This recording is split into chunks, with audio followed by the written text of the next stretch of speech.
Sebelumnya, kalian subscribe dulu channel ini agar kalian tidak ketinggalan video terbaru dari channel kami. Saat setelah dirasa siap, berangkatlah mereka. Prajuritnya tak terhitung jumlahnya. Pangeran Puger memimpin langsung. Di sepanjang jalan, prajuritnya menjarah harta-harta penduduk dan memboyong perempuan-perempuan mereka. Adipati Pajang sesudah mendengar berita tentang hal itu segera melapor ke Mataram. Sang Prabu sedang bersinewaka. Adipati Pajang unjuk atur bahwa Adipati Puger Demak sekarang membangkang, berniat menggempur Mataram. Ia sudah menyiapkan barisan prajurit di dusun Tambak Was. Sultan Mataram mendengar kabar itu sangat sedih hatinya. Ia segera mengundang para bupati dan menteri untuk menyusun bala tentara beserta senjata untuk menandingi keinginan Adipati Demak itu. Sang Prabu akan memimpin langsung para prajuritnya. Sang Prabu selanjutnya mengangkat kedua adiknya Raden Tembaga menjadi Pangeran Puger. Raden Kedawung diangkat menjadi Pangeran Demang tanpa nangkil. Setelah siap segalanya, berangkatlah barisan bala prajurit dari Mataram. Sampai di Tembak Was, mereka berhenti dan berhadap-hadapan dengan prajurit dari Demak. Pagi harinya, genderang perang dibunyikan. Kedua barisan perang campuh saling menghancurkan. Lama-lama prajurit Demak terdesak, korban tak terhitung lagi. Adipati Gending dan Adipati Panjer, kedua-duanya sudah tewas. Pangeran Puger Adipati Demak sudah tertangkap di tengah-tengah medan pertempuran, lalu diikat, diangkut dengan tandu. Sisa-sisa Laskar Pajang semua lari menyelamatkan diri entah kemana. Bala Mataram memberitahu Sultan bahwa Adipati Demak sudah tertangkap. Sisa-sisa prajuritnya sudah lari tunggang langgang. Sultan menghendaki agar Adipati Demak disingkirkan ke Kudus dengan seluruh anak istrinya tanpa disertai teman. Perintah sudah terlaksana, Adipati dibuang ke Kudus. Sangat menyedihkan keadaannya. Sang Prabu juga sudah kembali ke Mataram dan memberi ganjaran kepada balanya. Ia juga memberi kedudukan pada abdinya Lurah Ganjur.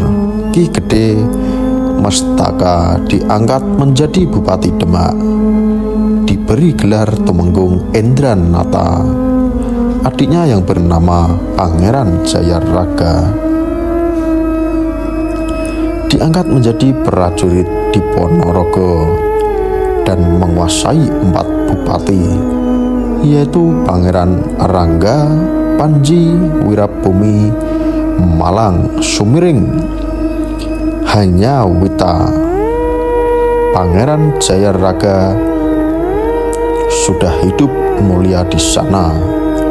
Kemudian setelah terlena dengan kemuliaan, timbullah keinginannya untuk menjadi raja, akan merebut kekuasaan Mataram. Dicegah niatnya oleh 4 bupati, tidak mau. 4 bupati akhirnya sepakat akan memberitahu niat Jayaraga ke Mataram.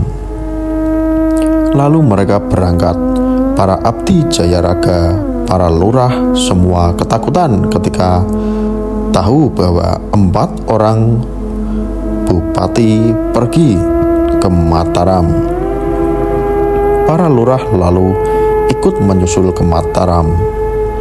Setibanya di Mataram, waktu itu Sultan sedang miyos sinawakan. Pangeran Rangga dan teman-teman lalu berjemur di sebelah selatan Waringin Kurung. Sultan terkejut ketika melihatnya.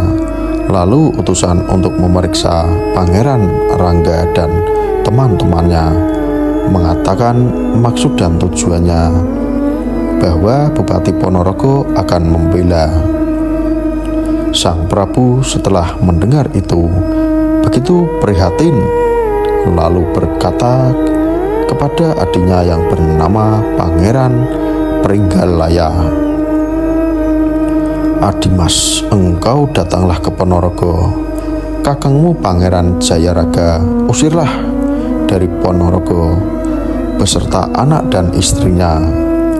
Bawalah ke Masjid Watu. Seluruh kekayaannya jarah semua. Jika ada abdinya yang melawan, bunuhlah. Dan ini Pangeran Rangga dan kawan-kawan, bawalah kembali ke Ponorogo."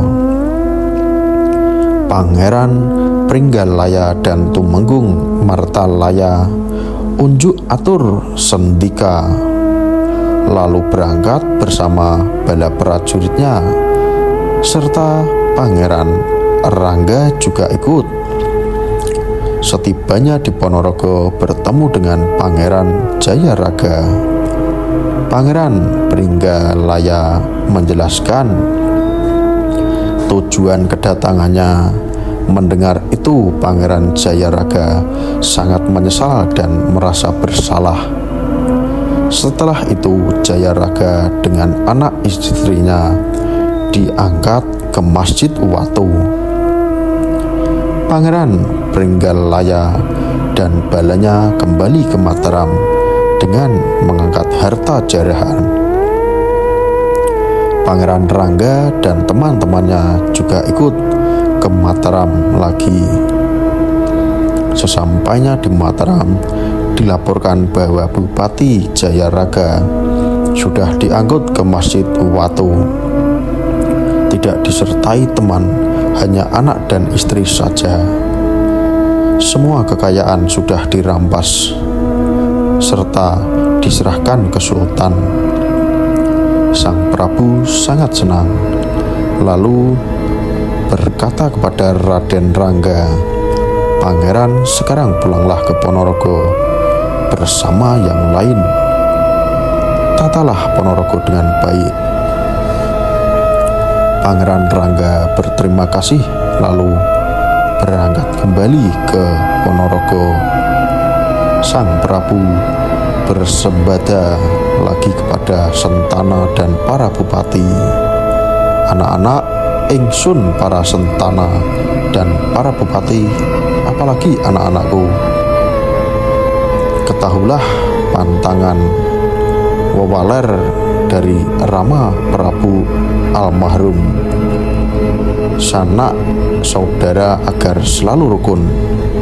Siapa yang tidak mengindahkan pasti tidak akan selamat hidupnya. Sekarang sudah terbukti.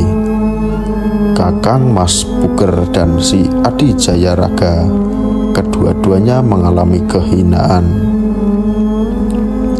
Sang Prabu lalu masuk ke keraton.